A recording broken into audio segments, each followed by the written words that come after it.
Thank you. I want to thank Catherine Bayliss for pointing me towards many of the Dogtown passages in Jonathan Bayliss's novels. And many of you know the works better than I do, including members of the monthly reading group, to whom I'm also indebted. Now, if you go on one of the hikes today or tomorrow, you will see some of the Dogtown which appears in Bayliss's work.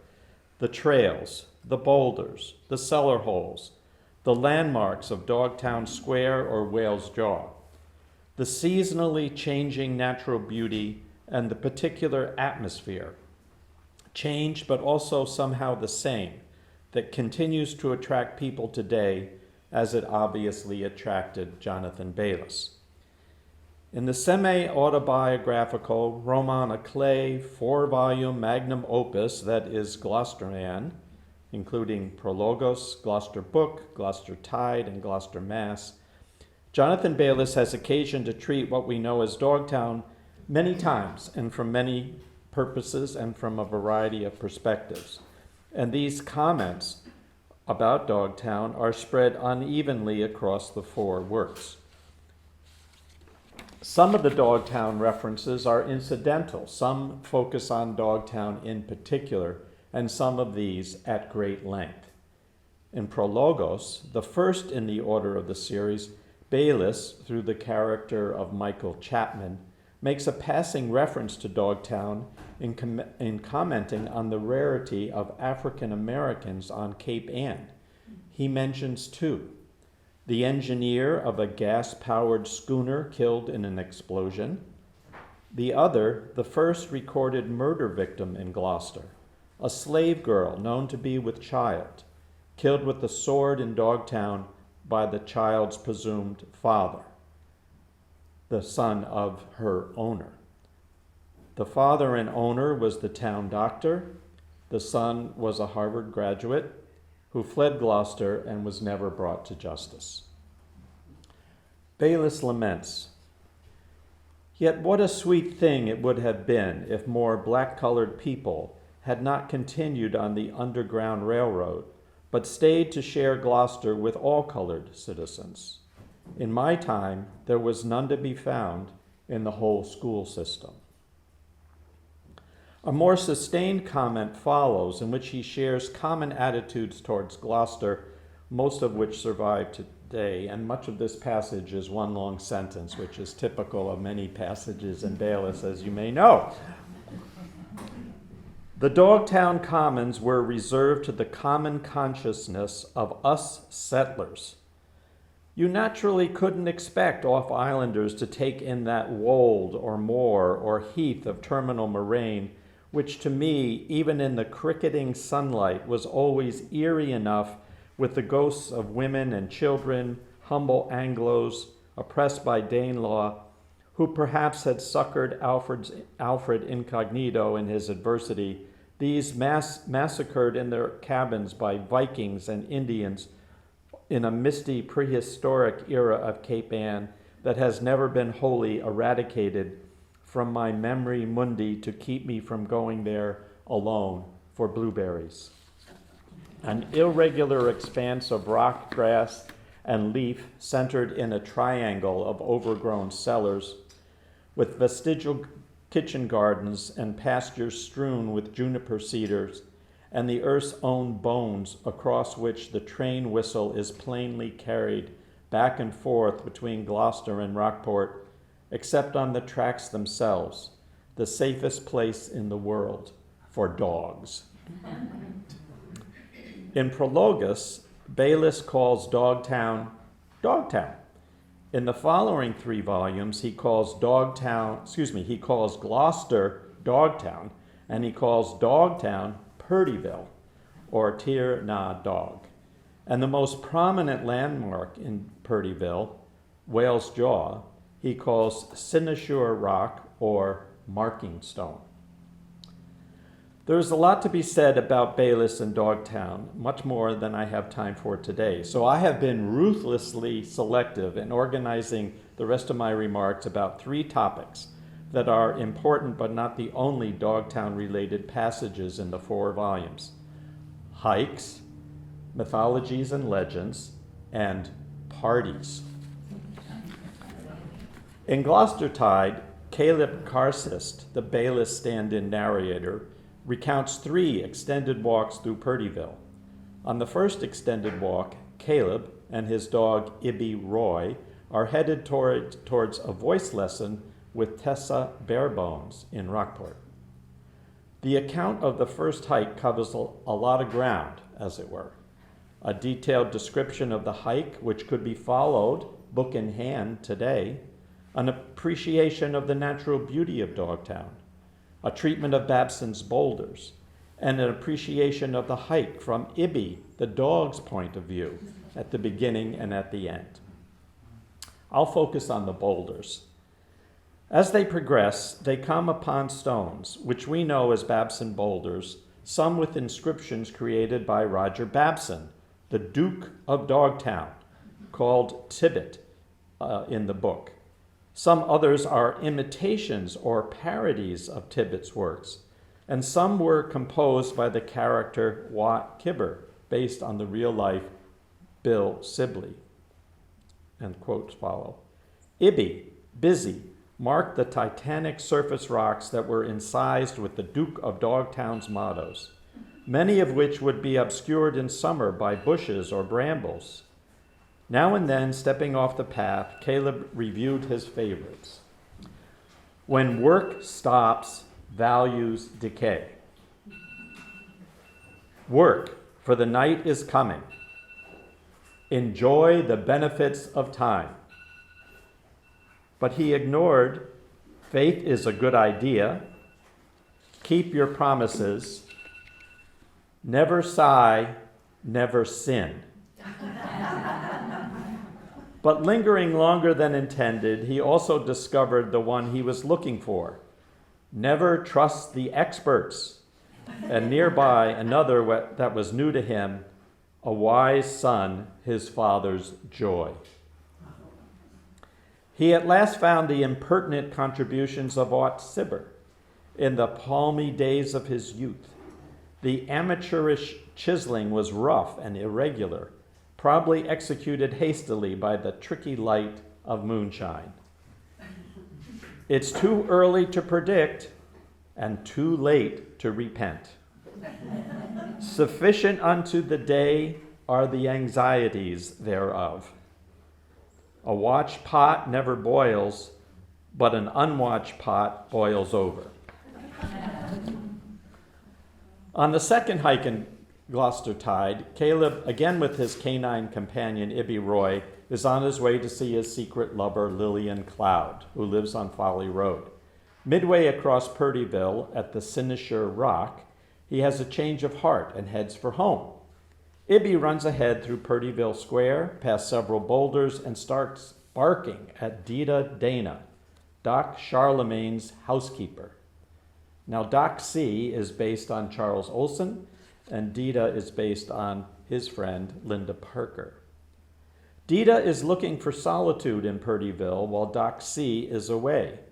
She plans to sleep in the cellar hole associated with Jack Chase, a tavern owner who went bankrupt because he took recitation of poems in lieu of cash for drink. He died in a cellar hole. In a passage that illustrates some of J.B.'s verbal dexterity and complex allusions, Dita reports that Doc likes Caleb and has a nickname for him, Ion. Because I'm missing an electron or have one too many, Caleb asks. No, it refers to a conversation about Yeats and the phases of the moon, and Ion means moon man. It's also the name of a play by Euripides, which Doc had once suggested Caleb read. Dita reveals that Doc calls her Riolama, Rima for short, but Dita's namesake is Perdita. So Dita's full name, Perdita, is our entree into the mythologies and legends of Dogtown. Jonathan invents a mythic legendary past for the people and the dogs of Dogtown, especially of Purdyville. Pieces of the story appear at different points in the 4 books, not necessarily in chronological order. The story is both complicated and convoluted, and so in the interest of time, I can only summarize it as I understand it here. Bayliss posits the presence of a native population before the arrival of Europeans. He calls them naturals who summered on Cape Ann. These native people intermarried with the earliest Europeans, the Irish. These people Bayliss called Irindians, who took over Purdyville. Bayliss uses the legendary story of Brendan, who in his telling came here with a colony of monks. Perdita was the name given to the first daughter in each generation, passed down for almost 1,000 years. And each Perdita was, quote, schooled to preserve the lore of the Western world after everyone else had forgotten most of their Latin and much of their Gaelic. The monks were also dog breeders, bringing wolfhounds with them. Their dogs were under the command of successive Perditas. Now Thorwald Eriksson, Leif's brother, brought with him his own sea dog called Saint Sinewolf. After his rape of Perdita, Thorwald is mortally wounded and dies. But his dog, given to Perdita, mates one of hers, and then through his daughters and granddaughters forms a new breed called Viking Shepherds. These dogs were so noteworthy that the hunting ground of the fish place, which was coming to be known as the Village of Dogs. Now, when he arrived, Champlain was attacked by one of Perdita's dogs and shot it in self-defense. In making peace, he eulogized the dead dog as Ibi Roy, meaning king of the place. After a procession from the harbor, Ibi Roy was burned at Sinisher Rock. Well, let me note in passing that Bayliss was always careful of his etymologies. Sinisher relates to the North Star, which is at the end of the tail in the constellation Little Bear, following the Latin Ursa Minor. But in Greek, it is called Sinosursa, meaning dog's tail. Anyway, John Smith, when he showed up, heard something of Champlain's experience, but from his ship saw no naturals nor any Irindians, and, quote, taking the word of Squanto, his shipboard guide from another part of the coast, that the local tribes had been wiped out by pestilence and famine, and that their dogs had gone wild, living as a pack and driving away all who would come again for seafood on the shore below. But he did spot a few of the handsome Viking shepherds and seriously considered a plan to return someday and capture a couple. Now, Smith didn't have a name for the place in the first 3 editions of his map, but the site was shown as Dogtown in later states of the engraving, which were printed and were used by the Dorchester adventurers. Centuries later, Richard Tibbett applied for formal recognition of the breed Viking Shepherd. Tibbett also established a Viking Shepherd Society to certify individual Viking shepherds and to advance their collective vulnerable status from parochial beatification to Catholic canonization. Not just the chosen ones, but all members of the species were called saints. And what follows is an elaborate, fanciful culture of dogs, parodying human social, hierarchical, class, in-group machinations. Meanwhile, the dogs themselves retain their practice of Walburga Eve Parliament of Howls at the crowning stone of every anointed Ibi Roy at Sinisher Rock. Now, some of these myths and legends of Dogtown and Purdyville are discussed at one or another of the parties in several of the books. For example, Dogtown, Purdyville topics are part of the increasingly drunken conversation at a party hosted by Buck Barebones and his wife Tessa. One topic that recurs concerns the attractiveness of Dogtown for courting and sparking. and sex. Thad Kirothamersky, who grew up elsewhere, is envious of the opportunities Dogtown afforded. Quote, "A guy would have given a season ticket for the Dodgers to walk a girl into a park like Purdyville." The native, Huck Salter, based on the Rockport painter Roger Martin, later replied, "In my time, we didn't all miss out. A buddy of mine used to swear 1,000 couples could be hidden among those stones and juniper bushes while half the town was out picking berries with the schoolmarms." What I hear, though, there's still a lot of birdie business going on, from our village side at least.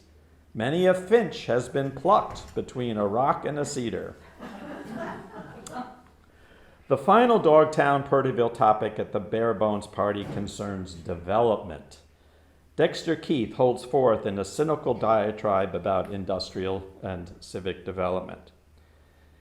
Bear in mind that if step-by-step questions were put to the voters in such a way as to elicit their real preference of the majority, Purdyville, next to the harbor itself, our most precious public possession, would be sold off to any airport entrepreneur or Panderland operator who promised a local payroll.